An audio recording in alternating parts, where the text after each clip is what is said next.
next? Phillies and Gemsicles, welcome you to another edition of Pony Fanfiction Theater. My name is Nate, with me is Kurt, So, and we're gonna read another one. Another one of these, made by the same author. This time it's Scootaloo. It is called It's- Comfort. You can read along if you like. Let's begin. my nipples are rock hard at the moment. What the fuck is wrong with you? Nothing. You serious? What? You got. I'm not serious. I'm not serious. You got problems, man. You scare me, man. Anyways, let's actually begin. You sat in your living room lazily, reading a crappy science fiction book. You were just about to finally fall asleep on your sofa when BOOM! The thunder outside jolts you awake once more. You look outside. The storm's been raging on all day and only seems to be getting worse now that the nightfall is approaching. You go over to the window and look around your small garden. Rain seems to be soaking everything. Leaves from the trees droop low, oversaturated with pure rainwater. The little pool at the edge of your garden is open for flowing, and you wonder if any of the original pool water is even left inside, or whether it's all rainwater now.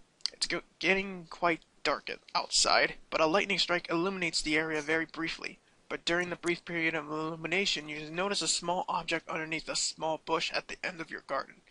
Get your coat and umbrella and go outside. You walk down to the bush, which takes much longer than it should have. Your lawn seems to have become a swamp due to the rain. You finally reach the bush and brush some leaves and branches aside with your hoof. You see a small orange filly with a purple mane. She doesn't have a cutie mark yet. She hasn't seen you yet as her face is buried in her arms in an attempt to escape the noise of this thunderstorm. You will recognize her as Scootaloo. What the hell? You quietly mutter. Okay, that wasn't quiet, but, apparently... Yeah, we get the point. Yeah, apparently it was loud enough for her to hear. She quickly looks up and yelps slightly when she sees you. I'm sorry, I didn't know this was anyone's garden. I'm leaving, she says. Hey, wait a minute, you say. Where do you live? I'll take you there now. Your parents will be worried about you. It must be like... You look at the sky.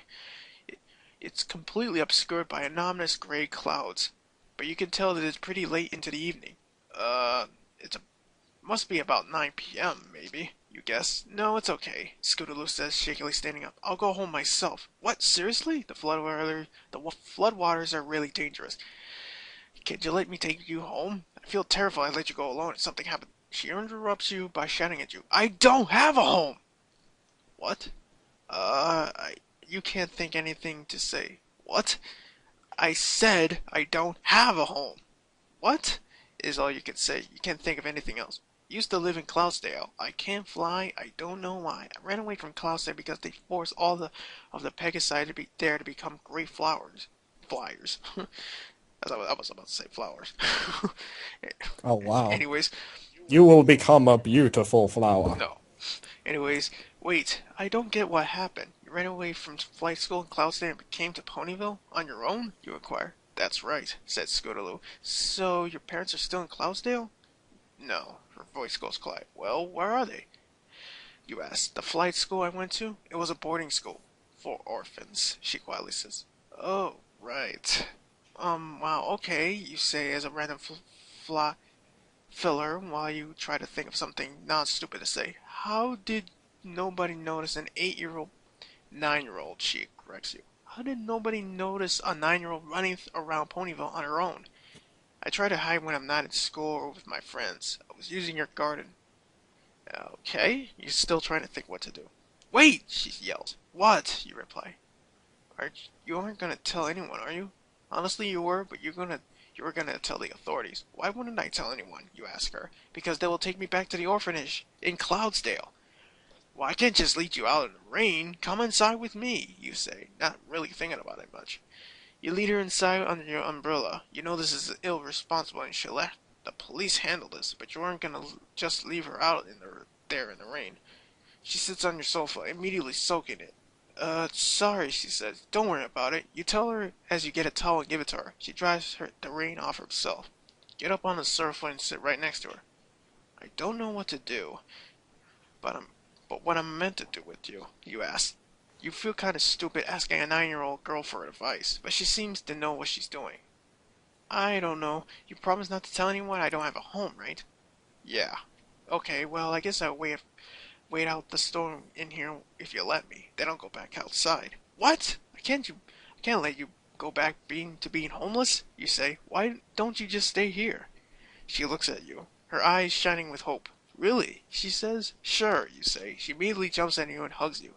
Thanks, she says, nuzzling you. Haha, you're welcome, you say. You nuzzle her back and begin to stroke her back. Why don't you take a seat right there? Oh shit, son. What the hell? Oh god, what the hell? You look up to see a terrifying figure of Chris Hansen. What is going on here? He demands. How did you get in my house? You scream. You forgot to close the door when you were leading our decoy leading her in to molest her. What? I wasn't molesting her. Wait, decoy? You look down at Scootaloo. Sorry, she whispers. Oh man, this sucks. There's black hole that suck less than this, you say. Tell me, pedophile.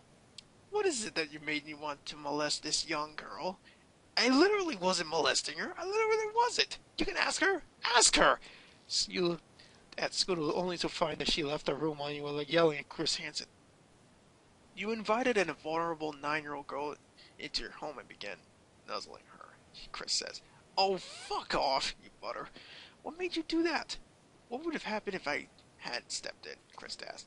"Me and Scootaloo would have begun wild love making right here on the sofa, obviously," you say, your voice dripping with bitter sarcasm. "Oh, so you admit it?"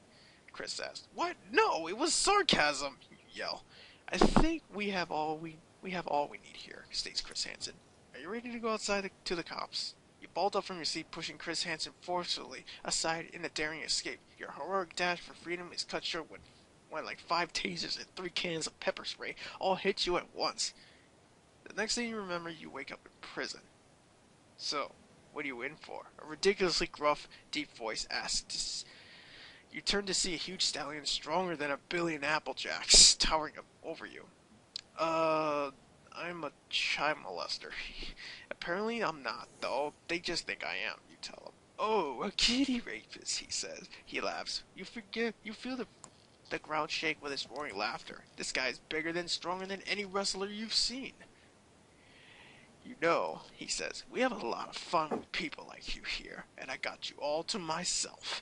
Until shower time. Get up against the wall and pull your pants down before I force you to do it." You sigh. You said it before and you'll say it again. This sucks. Literally.